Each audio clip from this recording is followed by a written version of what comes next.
ओम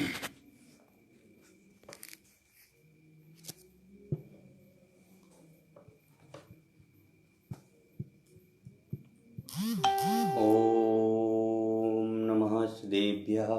जय श्री ओम नमः श्रीदेभ्यः। ओम नमः श्रीदेभ्यः।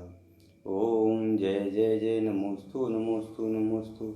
नमो अरिहंताणं नमो सिद्धाणं नमो आयरिहाणं नमो वज्रायाणं नमो लोयेशव्यसाहूणम्।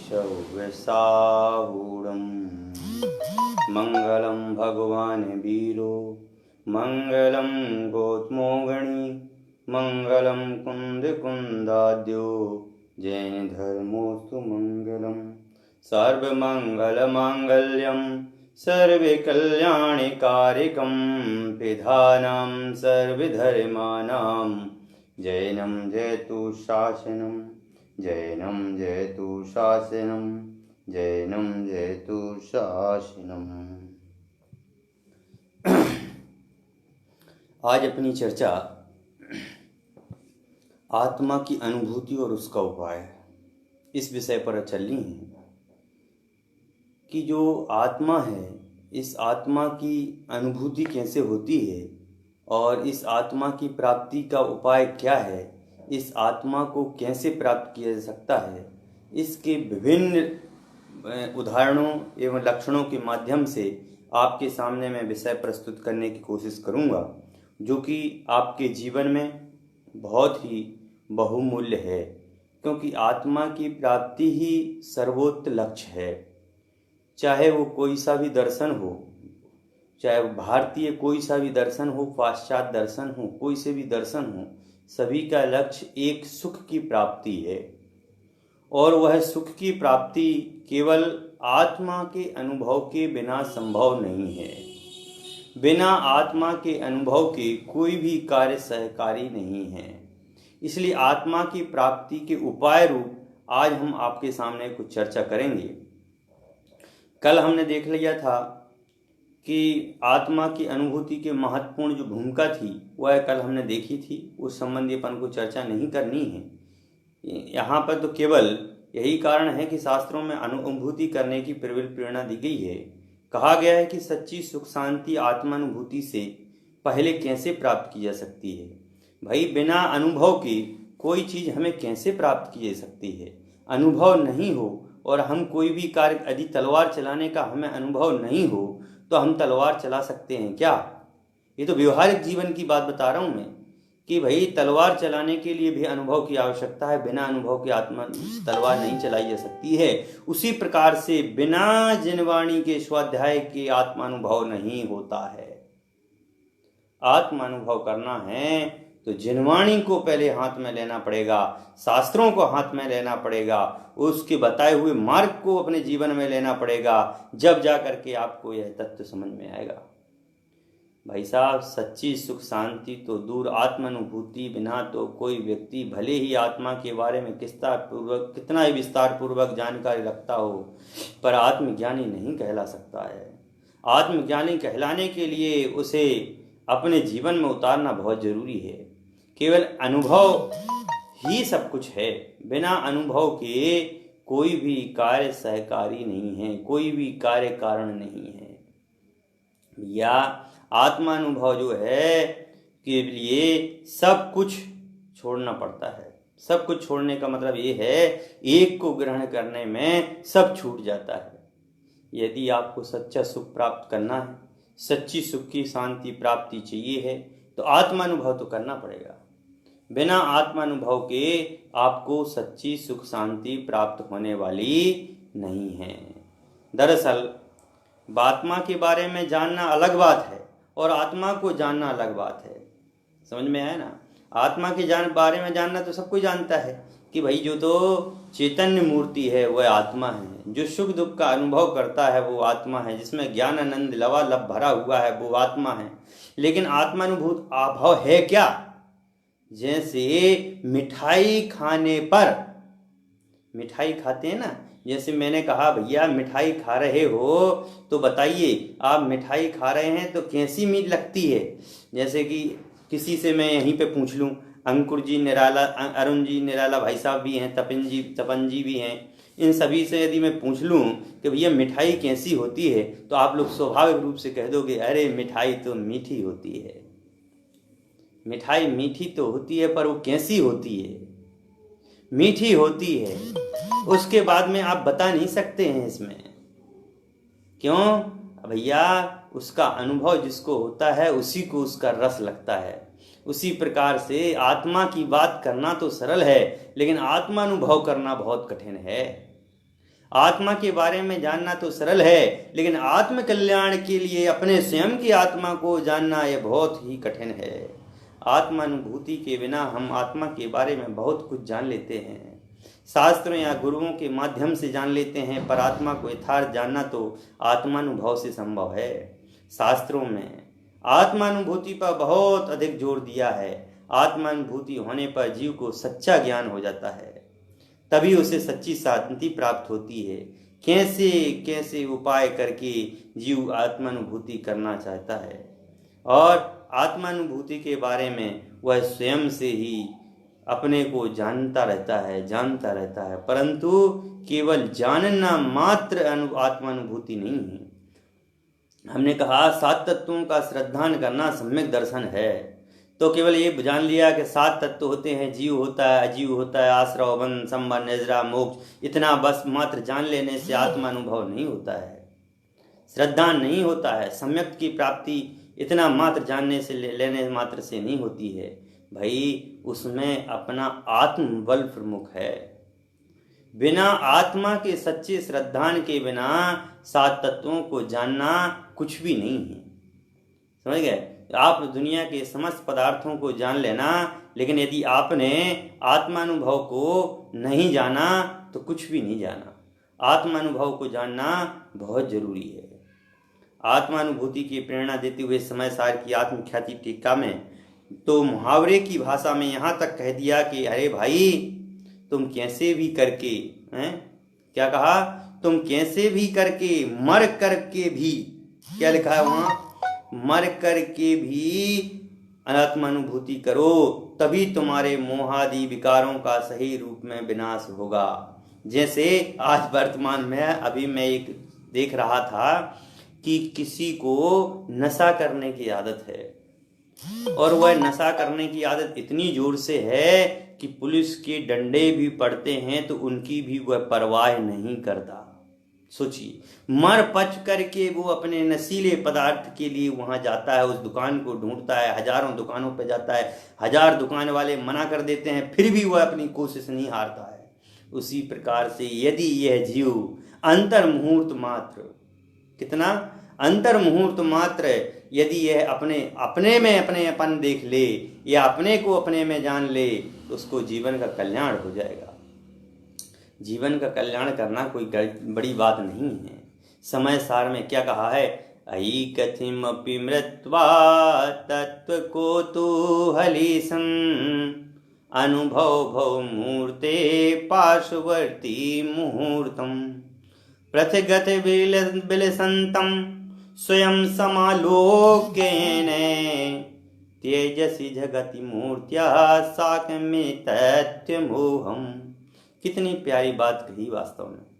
अरे कैसे भी मर करके भी तत्व के कौतूहल बनकर एक मुहूर्त के लिए शरीर आदि पड़ोसी बनकर, शरीर आदि के पड़ोसी बनकर उस शरीर आदि से सर्वथा पृथक अपने आत्मा का शीघ्र अनुभव करो, ताकि तुम्हारा शरीर आदि पर पदार्थों से मोह छूट जाए।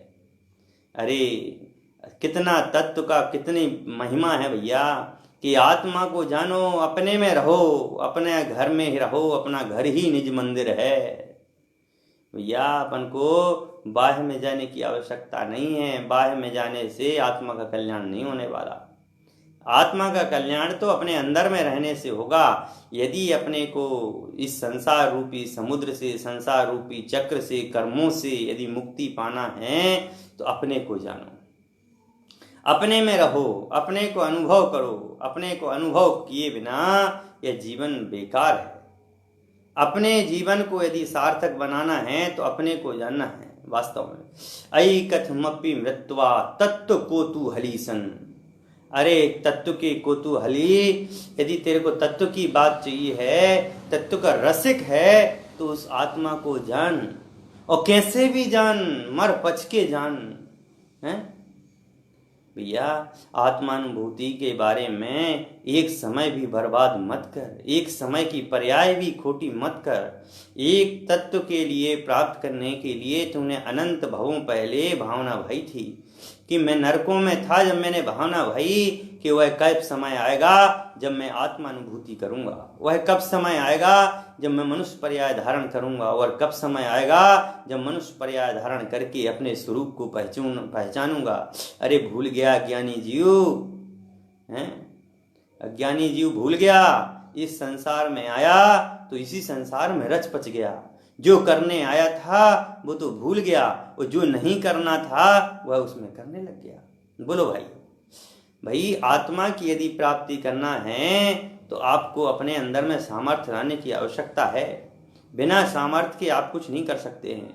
जिनवाणी सुनते ही कई लोगों को नींद आ जाती है, आहा, कि जिनवाणी इतनी, देखो जिनवाणी भी सभी के उस पल्ले नहीं पड़ती है, क्योंकि कहते हैं शेरनी का दूध सभी पात्रों में नहीं ठहरता है। शेरनी का दूध तो केवल सोने के पात्र में ही ठहरता है। उसी प्रकार से जिनवाणी सुनने का जो सौभाग्य प्राप्त होता है, भगवान की वाणी सुनने का जो सौभाग्य प्राप्त होता है, वो शेरनी के दूध पीने वाले को, यानी भव्य जीव को ही प्राप्त होता है। यदि हम भव्य जीव हैं तो हमारे लिए पक्का है कि हम जिनवाणी सुनेंगे, गुनेंगे, चिंतन करेंगे, मनन करेंगे। हमारा समय बहुत कम है, हमारे जीवन का यह अमूल्य समय है। मैं तो कहता हूँ भैया, ये जीवन में हर साल या 1 महीने के लिए लॉकडाउन कर देना चाहिए कि भाई आप जीवन में इतने पाप कार्य करते हैं, कम से कम 1 महीना आत्मानुभूति के लिए निकालिए। एक बार अपने को जानने के लिए समय निकालिए। आप 11 महीने तो पर को जानने में समय बिताते हैं, कम से कम 1 महीना अपने को जानने में समय लगाइए। हैं, ये जो है इस अमूल्य समय हमारे लिए मिला है, यह सौभाग्य हमें बार बार नहीं मिलेगा। तो कहते हैं मर पच करके भी अयि कथमपि मृत्वा तत्व कोतूहलीसन अनुभव भव मूर्ते पाशुवर्ती मुहूर्तम। अरे एक मुहूर्त का भी समय हमें खराब नहीं करना है। एक मुहूर्त में यदि हमने अपनी आत्मा को जान लिया तो सबको जान लिया। इस आत्मानुभूति को जीवन में कभी एक बार कुछ क्षणों के लिए कर लेना पर्याप्त नहीं है, अपितु जितना अधिक हो सके उतना उसका बारंबार आनंद लेना चाहिए। समझ गए ना? ये तो आनंद की चीज है कि जितना आनंद लो उतना ही मजा आता है। आत्मानुभूति में जितना आप अनुभव करोगे, जितना आप अपनी आत्मा को जानने का पुरुषार्थ करोगे, जितनी आप अपनी आत्मा में जानने में लीन होगे, उतना ही मजा आएगा भैया। जैसे किसी जीव को कोई पदार्थों में यदि रोचक वृत्ति होती है, तो यदि वह उस कार्य में मतलब संलग्न होता है तो उसको उसमें बहुत मजा आता है। ऐसे ही यदि ज्ञानी भव्य आत्मा को, हैं भाई, मैं तो ये कहता हूँ, जैन दर्शन की बहुत बड़ी गाली है अभव्य। अभव्य यदि किसी को कह दिया तो समझ लेना बहुत गलत गाली बोल दी। अभव्य का मतलब ये है तुम्हारा कभी सम्यक दर्शन प्राप्त नहीं होगा। यदि सम्यक दर्शन प्राप्त करना है तो हे भव्य आत्माओं, रोज स्वाध्याय करना बहुत आवश्यक है, और स्वाध्याय से ही आत्मानुभूति की प्राप्ति होती है। बिना स्वाध्याय के आत्म को एक समय भी आत्मा की अनुभूति नहीं हो सकती। आप प्रति समय दुखी ही रहेंगे, आप प्रति समय इंद्रियों के सुखों में सुख मानेंगे, परंतु इंद्रिय सुख सुख नहीं है। आत्मानुभाव सुख ही सुख है, परम सुख है। इसलिए कहा भैया आत्मा का आनंद लेते रहना चाहिए।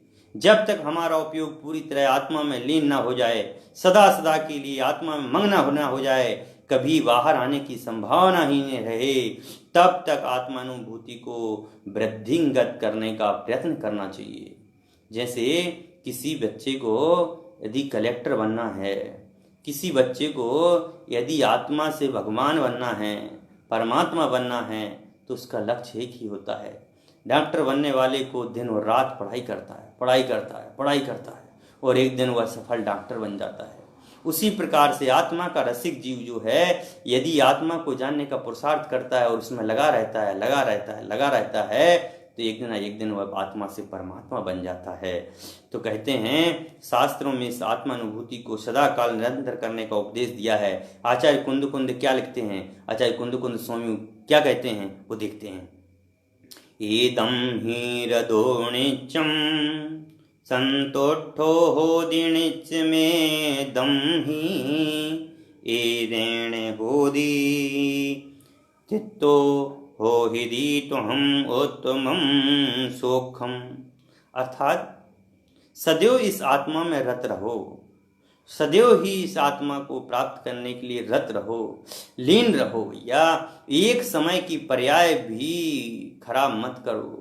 क्योंकि अपन कहते हैं ना, दिन रात आत्मा का चिंतन, मधु संभाषण में वही कथन, निर्वस दिगंबर काया से प्रभु प्रकट हो रहा अंतर्मन है।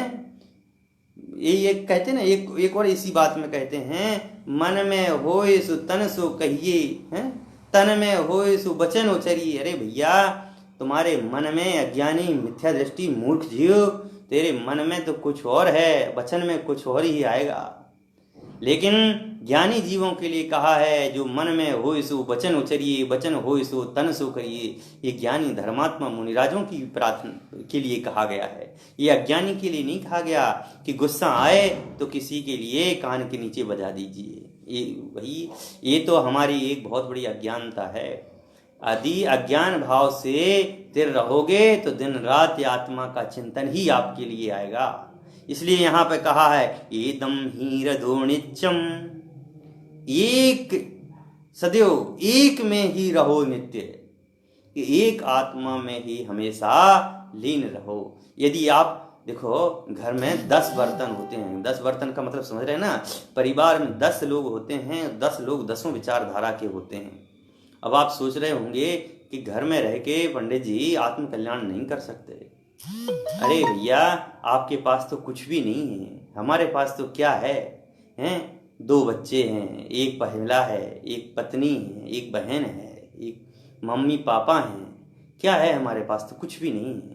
अरे भरत चक्रवर्ती को देखो, जहाँ 96 हजार रानियां थीं, और 96,000 रानियों का भोग करते हुए भी जिन्होंने आत्मा का कल्याण कर लिया, भगवान बन गए। उनके बारे में विचार कीजिए, क्योंकि वह बाह्य में तो जाते थे परंतु आत्मा से बाह्य में नहीं जाते थे, आत्म स्वरूप में लीन रहते थे, आत्मा के स्वरूप से बाहर नहीं जाते थे। अरे क्रियाएं करने में कोई वो नहीं है, क्रियाएं तो होती हैं, पर क्रियाओं से अपनी स्वानुभव की वृत्ति को नहीं हटाना चाहिए। अपने स्वानुभव की वृत्ति को तो अपने में ही लगाए रहना चाहिए, अपनी आत्मा की वृत्ति को तो अपने में ही लगाए रहना चाहिए, तभी आत्म कल्याण हो सकता है भाइयों। कहते हैं ये दम ही हृदो नित्यम, कि एक आत्मा में हमेशा लीन रहना चाहिए, इस आत्मा में ही संतुष्ट रहो और इस आत्मा में ही तृप्त रहो, इसी से तुम्हें उत्तम सुख की प्राप्ति होती है।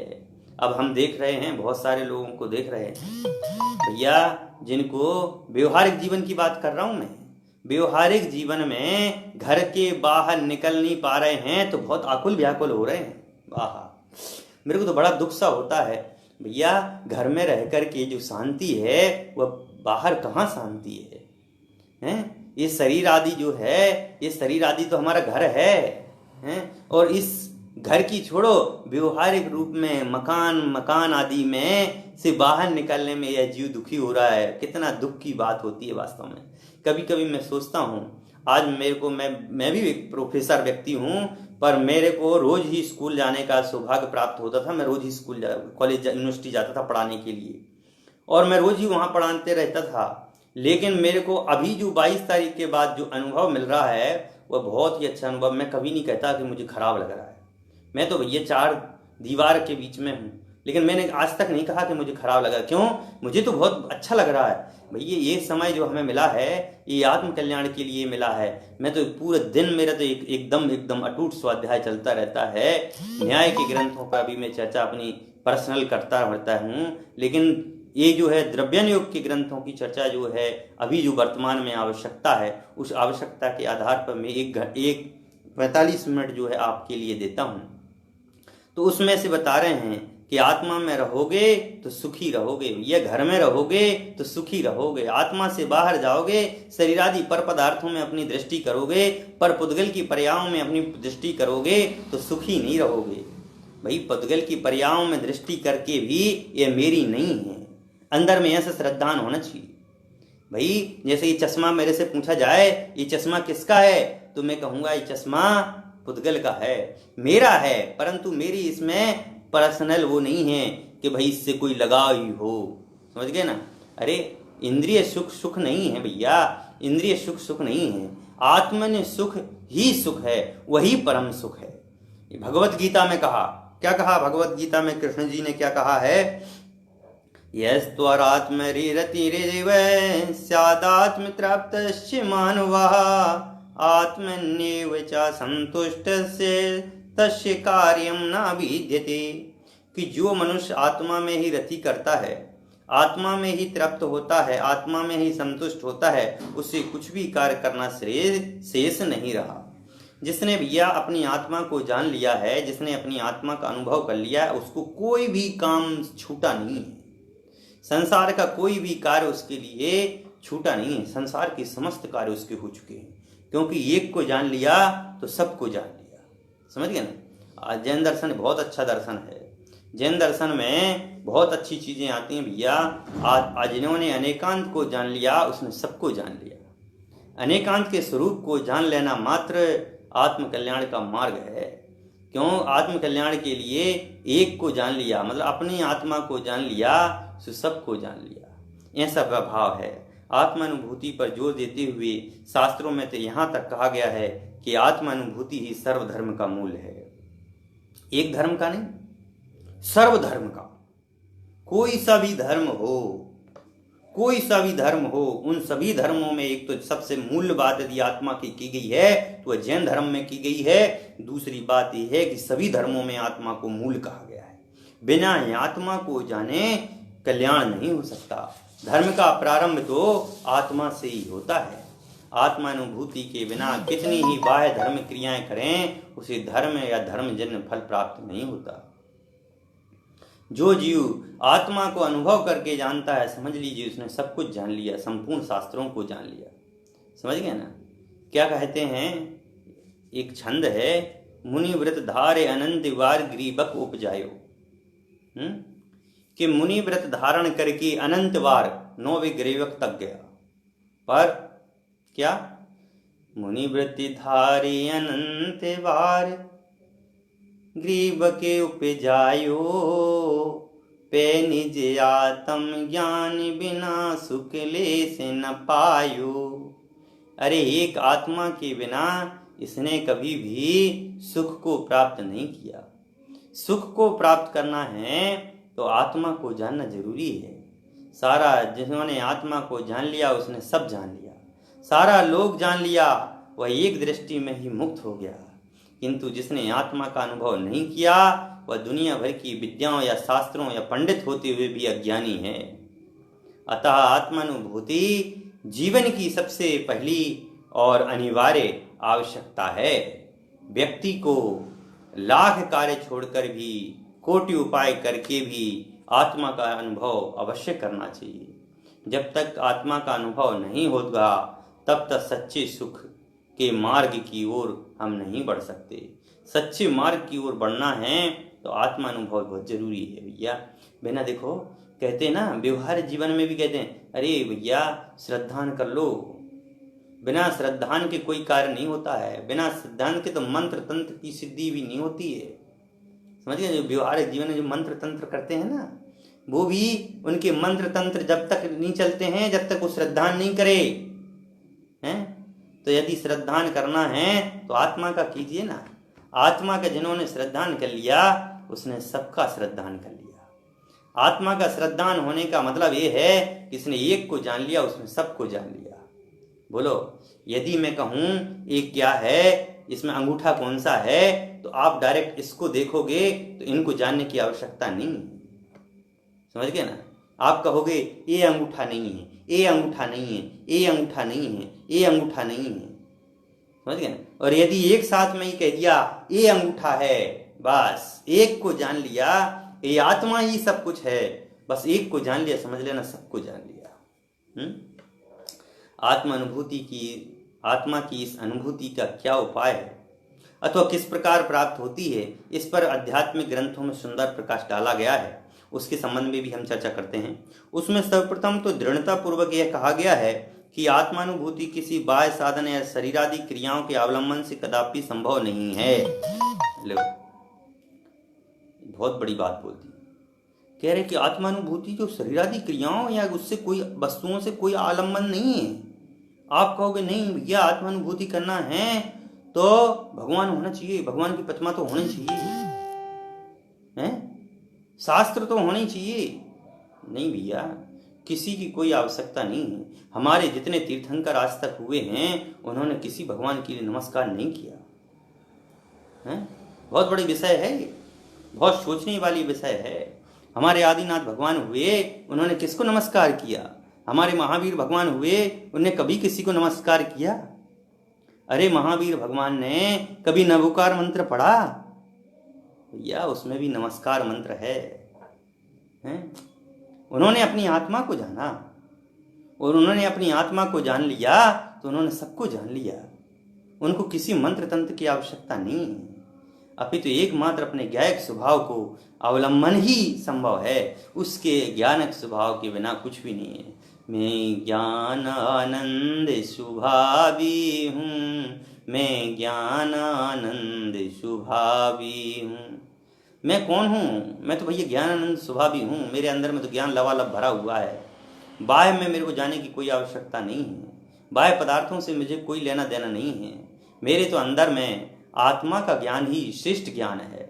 बाकी तो सब पुद्गल की पर्याय हैं। ये पुद्गल जन्य शरीर ये हमारा नहीं है, ये तो अचेतन है। हमारा आत्मा शुद्ध चेतन है, बस इसी आत्मा का अवलंबन लेना है। आत्मा की अनुभूति के लिए साधक को इस प्रकार भावना करना चाहिए कि ज्ञाता दृष्टा है, वही मैं हूँ, से सभी भाव मुझसे भिन्न हैं। भाई ये जो ज्ञाता दृष्टा आत्मा है, यह आत्मा ही बस मेरा है। इस शरीर ये मेरा नहीं है, ये वस्त्र मेरे नहीं है, ये शरीर आदि जो पुद्गल की जो पर्याय हैं ये मेरी नहीं है। बस मैं जो हूँ, बस मैं ही, बस वही हूँ मैं। मेरा जो स्वभाव है वो मैं रूप ही है, ज्ञान रूप ही है। समझ गए ना। इसके बाह्य मेरा कुछ भी मेरा नहीं है, हैं? भिन्नता की ऐसी सम्यक भावना बसता आत्मानुभूति का यही सही उपाय है। भिन्नता की यह भावना क्रम पूर्वक आगे बढ़ाई जा सकती है, जैसे सर्वप्रथम स्थूल शरीर से स्वयं को भिन्न देखना। देखो उपाय बता रहा हूं मैं आज आपको, हैं? सबसे पहले तो ये अनुभव करना चाहिए कि भैया ये जो शरीर है ये मेरा नहीं है। स्थूल शरीर का मतलब ये जो शरीर है ये शरीर मेरा नहीं है। और ऐसी वस्तु, इस शरीर से संबंधित जितनी वस्तुएं हैं वह मेरी नहीं है। मैं तो निर्विकार भगवान हूँ। मैं तो यह है पर्याय में ही अपने को भगवान देखना। जब आप पर्याय में अपने को भगवान देखोगे तो आप वास्तव में द्रव्य दृष्टि से भी आप भगवान बन जाएंगे। क्यों? पर्याय में रहते हुए भी आप भगवान जान सकते हैं। पर्याय में रह करके ही आप सम्यक दर्शन प्राप्त कर सकते हैं। क्यों? जब आप अपने स्थूल शरीर आदि से भिन्न अपने आत्मा को जानेंगे तभी फिर उसके बाद सूक्ष्म शरीरों से भी स्वयं को भिन्न देखना, और उसके बाद फिर राग आदि जो भाव कर्म है वह भाव कर्म भी मेरे नहीं हैं, ऐसा अनुभव करना कि जो कर्म है ये ज्ञानावरण आदि जो द्रव्य कर्म है, मोह राग देश आदि जो भाव कर्म है, यह भाव कर्म मेरे नहीं है।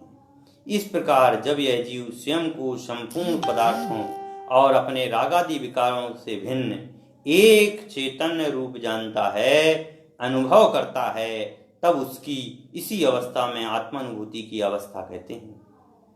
आत्मानुभूति के काल में हमारा ज्ञान मात्र आत्मा को ही जानता है, अन्य किसी बाह्य पदार्थ को नहीं जानता।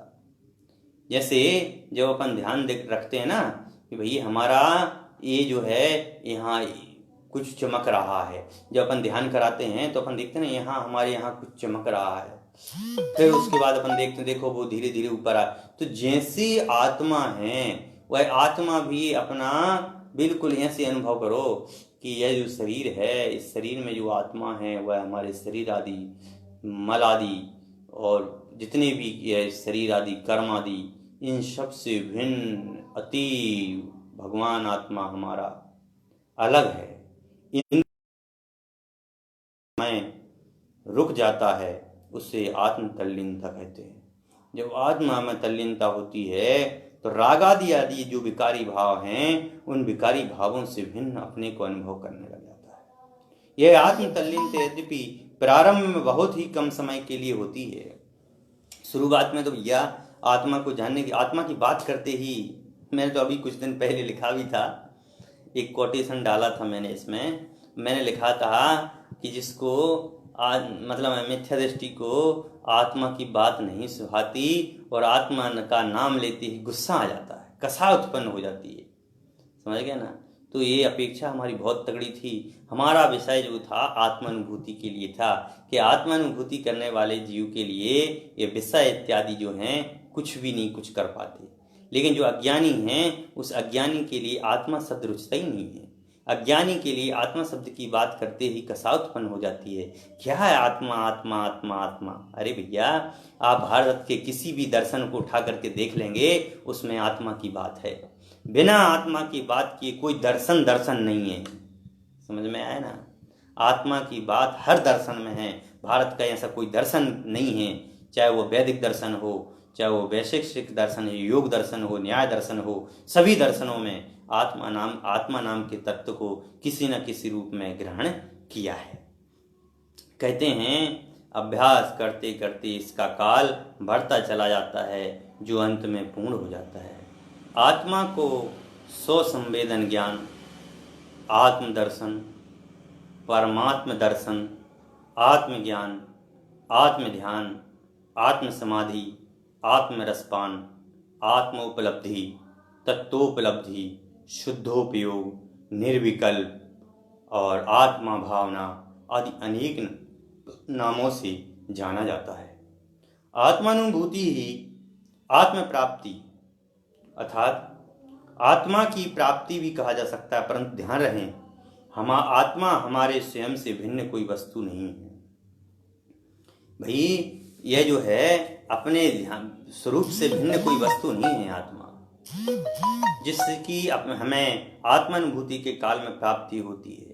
बस तो आत्मा को जाने अनुभवना ही आत्मा की प्राप्ति है। अनादिकाल से हम आत्मा होते हुए भी उसको जानते नहीं हैं, और अब जान गए हैं, इसी अर्थ है आत्मा की प्राप्ति होना। भाई आत्मा की प्राप्ति होने का मतलब क्या है कि आज तक हमने जिसको जाना नहीं था उसको जान लिया, समझ गए ना। आज तक हमने जिसको जाना नहीं था उसको हमने जान लिया, वो मेरी है, वो मेरा स्वरूप है, वो मेरी आत्मा है। जिस प्रकार किसी व्यक्ति के घर में धन हो पर उसे पता ना हो, वह निर्धनवश जीवन यापन करता रहता है, समझ गए ना।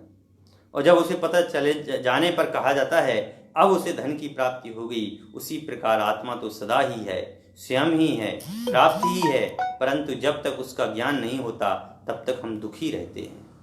भाई हमें पता है कि हमारे पिताजी ने अरबों खरबों की संपत्ति है, लेकिन आज तक हमें पता नहीं था कि पिताजी जो है हमें अरबों खरबों की संपत्ति छोड़ करके गए हैं। और जब हमें पता चलता है तो बोलिए कितना अच्छा आनंद का अनुभव होता है। उसी प्रकार से यह जो आत्मा है ये वो है अरबों खरबों की संपत्ति है। अरबों खरबों शब्दों में तो हम इसको कह ही नहीं सकते, पर यह है कि यह जो है बहुत बहुमूल्य चीज है। इस बहुमूल्य चीज का जब हमें स्वभाव होता है तो उसको कहते हैं आत्मा की प्राप्ति। और वह प्राप्त हो जाने पर दुख दूर हो जाते हैं और ज्ञान होने पर सुखी हो जाते हैं। कहा जाता है कि जब हम आत्मा की प्राप्ति हो गई है, शास्त्रों में भी जब ऐसा उपदेश दिया जाता है कि हे भव्य जीवो तुम आत्मा की प्राप्ति करो, तब उसका अभिप्राय मात्र यही होता है तुम अपने को जानो, अपने को अनुभव करो। अपने को जानोगे, अपने को अनुभव करोगे तो अपने स्वरूप की प्राप्ति होगी। और अपने स्वरूप की प्राप्ति करने के लिए इसमें अनेक प्रकार से बताया गया है। इस प्रकार भली भांति स्पष्ट है कि भेद ज्ञान ही आत्मा की अनुभूति या प्राप्ति का असली उपाय है। आत्मा की अनुभूति के अभिलाषी को भेद विज्ञान पर विशेष ध्यान देना चाहिए। शास्त्रों में भेद ज्ञान के गीत अनेक आचार्यों ने बारंबार दोहराए हैं। आचार्य अमृतचंद्र सूरी ने कहा है कि जब तक हमारा ज्ञान सर्व पदार्थों से छूटकर अपने आत्मस्वरूप में ही पूरी तरह लीन न हो जाए, तब तक हमें उससे निरंतर भेद विज्ञान की भावना करना चाहिए। भैया, जब तक हमें अपने लक्ष्य की प्राप्ति नहीं हो जाए, जब तक हमें बारंबार प्रयास करना चाहिए। बताया ना, अभी कुछ पहले मैंने अभी आप लोगों को एक उदाहरण दिया था, बहुत ही रोचक उदाहरण दिया था कि जो नशा करने वाले लोग हैं, समझ गए ना, जो नशा करने वाले लोग हैं, यदि दुकान बंद है तो उसके घर जाते हैं, वो घर पर नहीं मिले तो उसको फ़ोन करते हैं, फ़ोन नहीं लगे तो और कहीं दूसरी दुकान पर जाते हैं, लोग बीच में डंडे मारते हैं, फिर भी वह नशा करने के लिए वहाँ जाते ही हैं। तो कहने का अभिप्राय क्या है कि यदि हमें कितनी भी वेदना हो, हमारा मन नहीं लगे, हमारा मन उदास हो जाए, हम स्वरूप की प्राप्ति में मन नहीं लग पाए, तो भी स्वरूप की प्राप्ति में मन लगाने के लिए हमें अपने आत्मा में जानना पड़ेगा। थोड़े दिन तो हमें बहुत परेशानी होगी, यार मेरे को तो बिल्कुल मन नहीं लगता, समझ गए ना। आप तो ना पंडित जी कहानी चुटकुले सुनाया करो, मन लगेगा। अरे भैया, कहानी चुटकुले सुनाते सुनाते जीवन बीत गया। 24 घंटे में आप करते क्या हैं जो आप लोगों के लिए मैं कहानी चुटकुले सुनाऊं? 24 घंटे आप कहानी चुटकुले ही तो हैं। अपने स्वरूप का तो आपको भान है नहीं, अपने स्वरूप की प्राप्ति करने की तो इच्छा है नहीं है। और स्वरूप की प्राप्ति कराने की बात कहते हैं, हम कहते हैं हमें तो पंडित जी समझ में नहीं आता है, बहुत हार्ड प्रवचन करते हैं आप। अरे भैया, भेद विज्ञान करो, यह आत्मा मेरा है और यह आत्मा से भिन्न मेरा कुछ भी नहीं है। समझे, जितने भी आज तक सिद्ध जीव हुए हैं वे सब भेद विज्ञान से ही सिद्ध हुए हैं। तो जितने भी संसार में सिद्ध होंगे, समझ गए ना, वे भी वह संसार के कर्मों से छूट कर के ही सिद्ध बनेंगे। इसमें बनारसीदास जी क्या कहते हैं, एक सुंदर दोहा लिखते हैं, कहते हैं, भेद ज्ञान साबू भयो समिरस निर्मल नीर, धोवी अंतरे आत्मा धोवे निज गुण चीर। कि ज्ञानी आत्मा भेद विज्ञान रूपी साबुन से समता रूपी जल के साथ अपने आत्मगुण रूपी वस्त्रों को निर्मल करते हैं। अरे भैया, भेद विज्ञान से ही सब कुछ की प्राप्ति होती है, भेद विज्ञान के बिना कुछ भी प्राप्ति नहीं होती है। आपको खाना खाना है तो उसमें भी भेद विज्ञान करते हुए हो। भेद विज्ञान ऐसा करते हैं खाना खाते समय कि चावल को भी सोध के खाते हैं कि ऐसा नहीं हो कि उसमें माल के साथ में कंकड़ भी चले जाएं, तो अपन और फिर कंकड़ चले जाएंगे तो बहुत दर्द होता है। जैसे उपसम श्रेणी वाले मुनिराज जो हैं, उनको कितना दुख होता होगा, थोड़ी सी कसाय होने के बाद में 11वें गुण स्थान से नीचे आ जाते हैं। वास्तव में बड़ा दुख की बात है। कहते हैं दरअसल आत्मानुभूति आत्मज्ञान पूर्वक ही होती है, आत्मा के ज्ञान के बिना नहीं हो सकती। जिसे अपनी आत्मा के स्वरूप की समीचीन ज्ञान ही नहीं हुआ है, उसे लाख कोशिश करने पर भी आत्मानुभूति नहीं होती है। यही कहा है कि भेद ज्ञान पर अधिक जोर देना चाहिए। ध्यातव्य है कि भेद ज्ञान का अभिप्राय मात्र सौ और पर पदार्थों का भेद जान लेना मात्र लेना ही नहीं है। अब देखो, एक विषय और नया खुल करके आया। क्या कहा? भेद ज्ञान केवल अपना आत्मा और पदार्थ मात्र जान लेने मात्र से नहीं होता है। भेद विज्ञान कह रहे हैं केवल उतने मात्र से नहीं होने वाला, अभी तो आत्मा में विद्वान स्वभाव विभाव परिणाम परिणति का भेद पहचान लेना है। भैया, मोटे रूप में देख लिया, ये शरीर मेरा नहीं है, ये वस्त्र मेरे नहीं है, ये शरीर से संबंधित जितने भी पदार्थ हैं ये मेरे नहीं है। केवल इतने मात्र करने से भेद विज्ञान नहीं हो जाएगा। भेद विज्ञान में ये कि मोह मेरा नहीं है, ये राग मेरा नहीं है, ये द्वेष मेरा नहीं है, और इन जितने भी प्रकार के अभ्यंतर जो कसाय है, ये अभ्यंतर कसाय कुछ भी मेरा नहीं है। मेरा तो एक निर्मल ज्ञानानंद स्वभावी भगवान आत्मा है। बस इसको जान लेना, बस। क्योंकि आत्मा पर पदार्थों से तो भिन्न है ही। तुम क्या कहोगे हैं? बोलो, आत्मा आज तक शरीर से मिली, शरीर में अनादि से रह रही है, लेकिन आज तक आत्मा शरीर की हुई? आज तक आत्मा अपने कर्मों की हुई नहीं हुई। इसलिए कहा भैया भेद विज्ञान तो हमें पहले ही हो गया है, बस अनुभव की चीज है, अनुभव होगा तो स्वभाव विभाव में अंतर पहचान जाएंगे। परमार्थ अपने रागादि से परिणामों से भिन्न ही है। जिस प्रकार गर्म चाशनी चीनी को घोल में विद्यमान मधुरता और उष्णता एक साथ रहते हुए भी भिन्न है कि नहीं। शक्कर को पानी में मिला देने के बाद घोल दो, उसको चीनी को वो बना दो, क्या बोलते हैं, सीरा बनाने के बाद में भी पानी अलग रहता है और सीरा अलग रहता है। गर्मी उसकी उष्णता जो है अलग रहती है और चीनी का मिठासपन अलग रहता है। मधुरता चीनी का अपना स्वभाव है, उष्णता उसका स्वभाव नहीं है, संयोग से उत्पन्न हुए। अरे और की तो छोड़ो, आप कहोगे पानी कैसा होता है, मैं पूछूं पानी कैसा होता है तो आप कहेंगे भैया पानी तो ठंडा होता है। मैं कहूँगा गर्म करने के बाद पानी कैसा होता है, आप कहेंगे पंडित जी उसने अपना विभाव रूप धारण कर लिया, पानी तो गर्म हो गया। अरे भैया लेकिन उसका जो मूल स्वभाव जो शीतलता है वो खत्म हुआ क्या। कई सोच रहे होंगे अरे पंडित जी को यही पता नहीं, पानी को गर्म कर देंगे तो उसकी शीतलता तो खत्म हो जाएगी ना। लेकिन अरे जीवो, पानी का स्वभाव शीतलता ही रहेगा, चाहे आप उसको कितना भी गर्म कर दीजिए। क्यों, जलती अग्नि पर यदि गर्म पानी भी डालोगे तो गर्म पानी भी अग्नि को बुझा देता है। इसका मतलब यह है कि पानी में शीतलता है।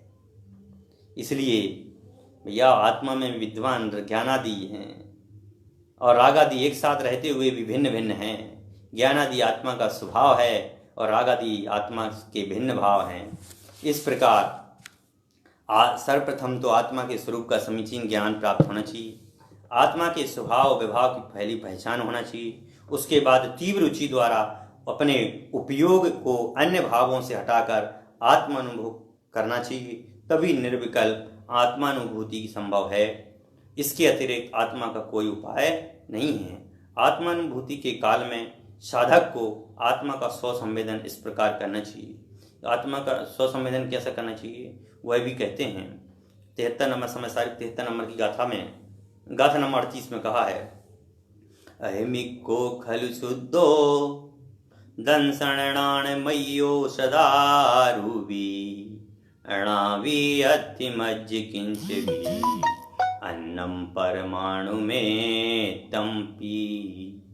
मैं एक हूँ, शुद्ध हूँ, दर्शन ज्ञानमयी हूँ, सदा रूपी हूँ, अन्य कोई प्रभाव परमाणु मात्र भी मेरा नहीं है। ऐसी आत्मा की अनुभूति हमें करना चाहिए।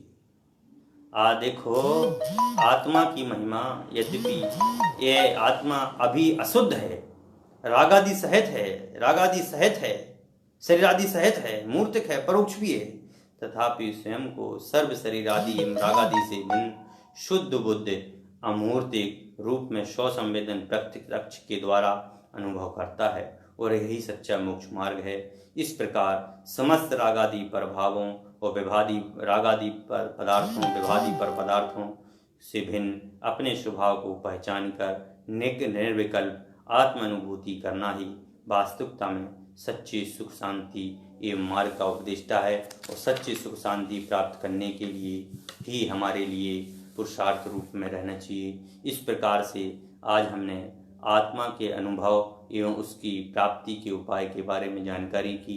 कल हम देखेंगे मुक्त अवस्था में आत्मा का स्वरूप, कि मुक्त जब हो जाता है वह आत्मा तो उसका स्वरूप क्या होता है।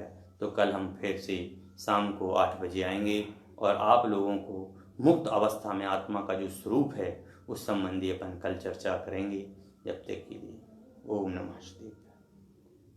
सहजानंदी शुद्ध स्वरूपी अविनाशी हूँ आत्मस्वरूप, सहजानंदी शुद्ध स्वरूपी अविनाशी हूँ आत्मस्वरूप, सहजानंदी शुद्ध स्वरूपी अविनाशी हूँ आत्मस्वरूप। जावाणी के ज्ञान ते सूझे लो कालो, सुवाणी मत के नमो सदा देते हूँ धो। नौवा नवोकार मंत्र।